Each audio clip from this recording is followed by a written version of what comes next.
Moby-Dick, by Herman Melville. Chapter 3. The Spouter-Inn. Entering that gable-ended Spouter-Inn, you found yourself in a wide, low, straggling entry with old-fashioned wainscots, reminding one of the bulwarks of some condemned old craft. On one side hung a very large oil painting so thoroughly besmoked, and every way defaced, that in the unequal crosslights by which you viewed it, it was only by diligent study and a series of systematic visits to it, and careful inquiry of the neighbors, that you could anyway arrive at an understanding of its purpose.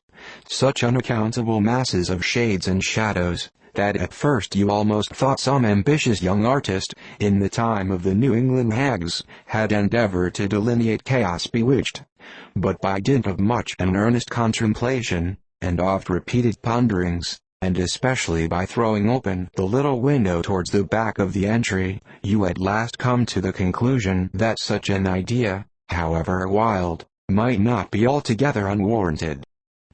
But what most puzzled and confounded you was a long, limber, portentous, black mass of something hovering in the center of the picture over three blue, dim, perpendicular lines floating in a nameless yeast. A boggy, soggy, squidgy picture truly, enough to drive a nervous man distracted. Yet was there a sort of indefinite, half-attained, unimaginable sublimity about it that fairly froze you to it, till you involuntarily took an oath with yourself to find out what that marvellous painting meant. Ever and anon a bright, but, alas, deceptive idea would dart you through, it the Black Sea in a midnight gale, it the unnatural combat of the four primal elements, it a blasted heath, it a Hyperborean winter scene, it the breaking up of the icebound stream of time. But at last all these fancies yielded to that one portentous something in the picture's midst. That once found out, and all the rest were plain. But stop. Does it not bear a faint resemblance to a gigantic fish? Even the great Leviathan himself? In fact, the artist's design seemed this, a final theory of my own, partly based upon the aggregated opinions of many aged persons with whom I conversed upon the subject. The picture represents a Cape Horner in a great hurricane, the half-foundered ship weltering there with its three dismantled masts alone visible, and an exasperated whale, purposing to spring clean over the craft, is in the enormous act of impaling himself upon the three mastheads. The opposite wall of this entry was hung all over with a heathenish array of monstrous clubs and spears. Some were thickly set with glittering teeth resembling ivory saws, others were tufted with knots of human hair, and one was sickle-shaped, with a vast handle sweeping round like the segment made in the new-mown grass by a long-armed mower. You shuddered as you gazed, and wondered what monstrous cannibal and savage could ever have gone a death harvesting with such a hacking, horrifying implement. Mixed with these were rusty old whaling lances and harpoons all broken and deformed. Some were storied weapons. With this once long lance, now wildly elbowed, 50 years ago did Nathan Swain kill 15 whales between a sunrise and a sunset, and that harpoon, so like a corkscrew now, was flung in Javan seas, and run away with by a whale, years afterwards slain off the Cape of Blanco. The original iron entered nigh the tail, and, like the restless needle sojourning in the body of a man, traveled full 40 feet, and at last was found embedded in the hump. Crossing this dusky entry, and on through yon low archway, cut through what in old times must have been a great central chimney with fireplaces all round, you enter the public room.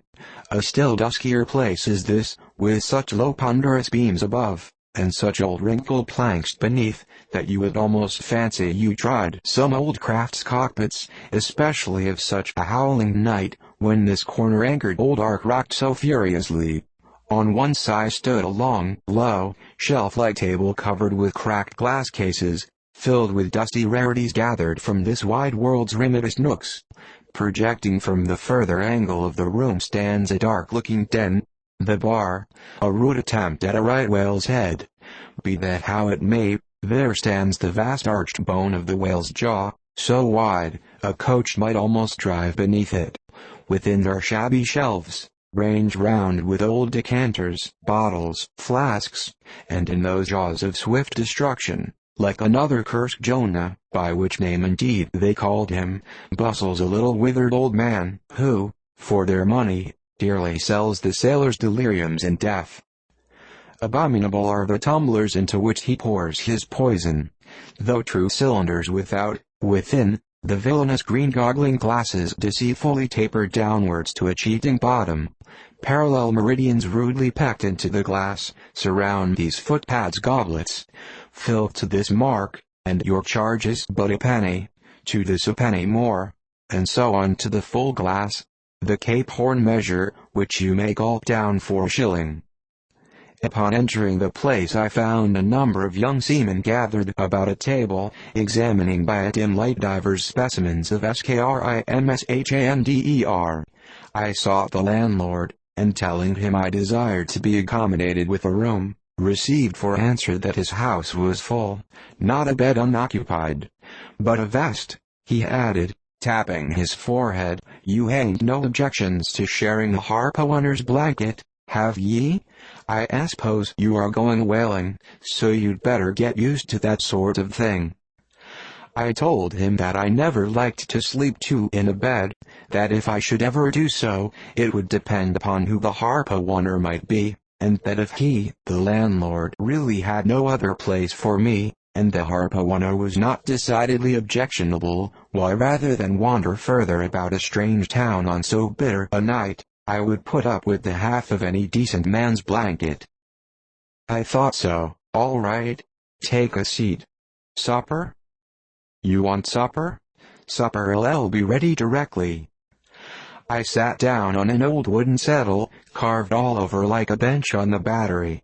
At one end a ruminating tar was still further adorning it with his jackknife, stooping over and diligently working away at the space between his legs. He was trying his hand at a ship under full sail, but he didn't make much headway, I thought.